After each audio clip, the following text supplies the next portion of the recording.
Hello everyone, you are welcome at the platform of Ichi Learn. Last class में हम लोग देखा था स्ट्रक्चर ऑफ सेल के बारे में। तो मैंने बताया था कि सेल थ्री लेयर्ड का मेम्ब्रेनस स्ट्रक्चर है जिसमें एक सेंटर में लिसेंट लेयर या मेम्ब्रेन था और दो प्रोटीन्स का बना हुआ लेयर था जिसे हम लोग डेंस मेम्ब्रेन या लेयर कह रहे थे। मीन्स बीच में एक लिपिड्स का लेयर था सेंट्रल में जिसे हम लोग इलेक्ट्रॉन लिसेंट मेम्ब्रेन कह रहे थे और इसके ऊपर और नीचे प्रोटीन का बना हुआ स्ट्रक्चर था दैट इज डेंस यानी इलेक्ट्रॉन डेंस मेम्ब्रेन था। उससे पहले मैंने बताया था कि सेल मेम्ब्रेन के लिए तीन कंपोजिशन होना मस्ट है, लिपिड्स, प्रोटीन एंड कार्बोहाइड्रेट। आगे की क्लास में हम लोग देखेंगे कि लिपिड्स लेयर क्या होता है, प्रोटीन लेयर और carbohydrate layer of cell membrane क्या होता है। आज की क्लास में देखेंगे structural model of cell membrane. Structural model of cell membrane कहने का मतलब है टाइम टू टाइम बहुत सारे साइंटिस्ट ने अपना रिसर्च करके या अपना हाइपोथेसिस या थेसिस दिया था, ये बताने की कोशिश किया था कि सेल मेम्ब्रेन में एक्चुअल प्रोटीन, कार्बोहाइड्रेट या लिपिड्स कैसे अरेंज होता है या कैसे प्रेजेंट होता है। फर्स्ट टाइम सेल मेम्ब्रेन की मॉडल को किसी ने बताया था, यानी फर्स्ट टाइम कोई साइंटिस्ट बताए थे कि सेल मेम्ब्रेन कैसे बना होता है सेल मेम्ब्रेन के मॉडल के बारे में। तो वो साइंटिस्ट थे जेम्स एफ डेनियन और ह्यूज डेफसन। ये 1935 में ये दोनों ने बताया था, जेम्स एफ डेनियल और ह्यूज डेफसन 1935 में इन्होंने बताया था कि cell membrane as a sandwich like होता है। सैंडविच बोला जाए तो बीच में लिपिड्स और दोनों तरफ प्रोटीन का सरफेस सॉलिड प्रेजेंट होता है। इसे sandwich model of cell membrane भी कहते हैं।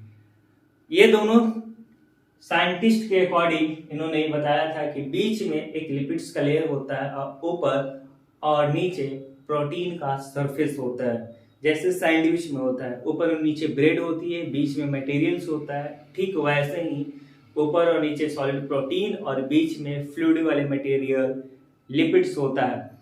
ठीक है, इस मॉडल को उन्होंने sandwich model of cell membrane के नाम से दिया था। फर्स्ट टाइम जिन्होंने प्रपोज किया था उस साइंटिस्ट का नाम था जेम्स एफ डेनियल और ह्यूज डेफसन ने 1935 में किया था। इसीलिए इसे हम लोग डेनियल डेफसन मॉडल कहते हैं। डेनियल डेफसन मॉडल मतलब दो साइंटिस्ट डेनियल और डेफसन ने 1935 में ये बताया था कि सेल मेम्ब्रेन कैसे बना होता है।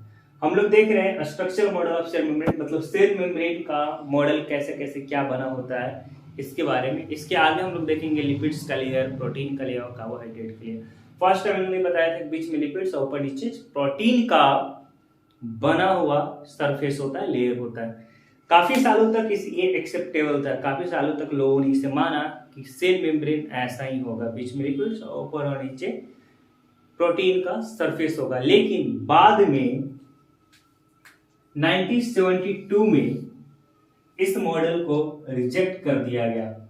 कंप्लीट रूप से रिजेक्ट नहीं किया, सिर्फ इन्होंने बताया था, दो साइंटिस्ट ने एस जे सिंगर और जी एल निकोलसन ने, इन्होंने बताया था कि सेल मेम्ब्रेन मोज़ेक मॉडल की तरह है। दैट मीन्स बीच में फ्लूइड है और ऊपर और नीचे जो सरफेस पे सॉलिड प्रोटीन का जो सरफेस बन रहा है वो बिल्कुल फिक्स नहीं है, मोज़ेक मॉडल की तरह। मतलब स्लाइटली जहां तहां प्रोटीन लिपिड्स के ऊपर और नीचे एम्बेडेड होता है, पार्शली एम्बेडेड होगा, इससे मोज़ेक मॉडल कहते हैं। ठीक वैसे ही जैसे मान लिया जाए एक कोई फ्लूइड मटेरियल हो और उस पे जहां तहां ऊपर के सरफेस पे कुछ सॉलिड पार्टिकल्स डाल दें और नीचे के सरफेस पे कुछ सॉलिड पार्टिकल्स एम्बेडेड कर दे, थोड़ा सा एम्बेडेड हो, फिक्स नहीं, वो मूव कर सकता है इधर से इधर, उस मॉडल को हम लोग मोज़ेक मॉडल कहते हैं। तो फर्स्ट टाइम एस जे सिंगर और जे एल निकोलसन ने बताया था 1972 में कि cell membrane as like sandwich ही होता है, सैंडविच लाइक मॉडल ही होता है, बट जो सॉलिड प्रोटीन का सरफेस है वो मूव कर सकता है, सरफेस पे इधर से इधर मूव कर सकता है, मोजैक की तरह होता है, जहां तहां ऐसे प्रेजेंट है, एक बिल्कुल सॉलिड फ्लैटेड सरफेस नहीं बनाता है जैसे सैंड स्मूथ है। ये इस मॉडल को हम लोग फ्लूइड मोजैक मॉडल कहते हैं। फ्लूइड मोजैक मॉडल कहने का मतलब है सेल का जो फ्लूइड मटेरियल होता है, फ्लूइड मटेरियल मतलब Lucent membrane, electron Lucent membrane, यानी जो फ्लूइड वाला लिपिड लेयर है उसके ऊपर और नीचे मोजैक फॉर्म में प्रोटीन प्रेजेंट होता है, इसीलिए इसे फ्लूइड मोजैक मॉडल कहा जाता है। फर्स्ट टाइम इन्होंने एस.जे. सिंगर और जी.एल. निकोलसन ने 1972 में बताया था। 1972 के पहले तक, यानी 1935 से 1972 के पहले तक ये डैनियल और डैप्सन मॉडल ही एक्सेप्टेबल था, लोग इसे मानते थे, जिसे sandwich model of cell membrane भी कहते हैं। इसे फ्लूइड मोजैक मॉडल में मतलब वही बीच में आपका फ्लूइड मटेरियल ऊपर नीचे मोजैक फॉर्म में प्रोटीन एम्बेडेड होता है, पार्शली एम्बेडेड होता है, टोटली नहीं एम्बेडेड होता है, that is fluid mosaic model, ये एक्सेप्टेबल था। जैसा कि मैंने बताया था कि सेल मेम्ब्रेन बनने के लिए generally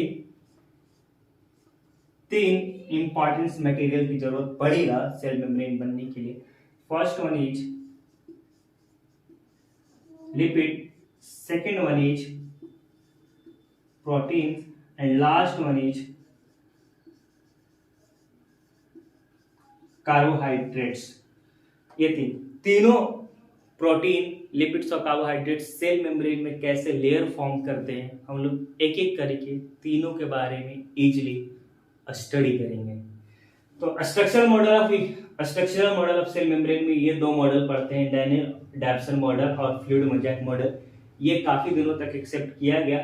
fluid mosaic model base है सैंडविच मॉडल पे ही, यानी डैनियल डैप्सन मॉडल पे ही। फर्क इतना है कि इसमें प्रोटीन होता है फ्लैटेड सरफेस नहीं बनाता है, मोजैक के फॉर्म में प्रेजेंट होगा, बाहर से जाता है एम्बेडेड, और ये एक्सेप्टेबल है। साथ ही मैंने बताया था कि सेल मेम्ब्रेन 3 लेयर्ड का स्ट्रक्चर होता है। 2 लेयर डेंस मेम्ब्रेन यानी प्रोटीनियस लेयर होगा जो प्रोटीन का बना होगा, और सिंगल सेंटर में ए लिपिड्स का लेयर होगा। लिपिड्स लेयर में प्रोटीन कैसे एम्बेडेड होता है और मैं कार्बोहाइड्रेट कहाँ प्रेजेंट होता है, इस सब के बारे में देखेंगे।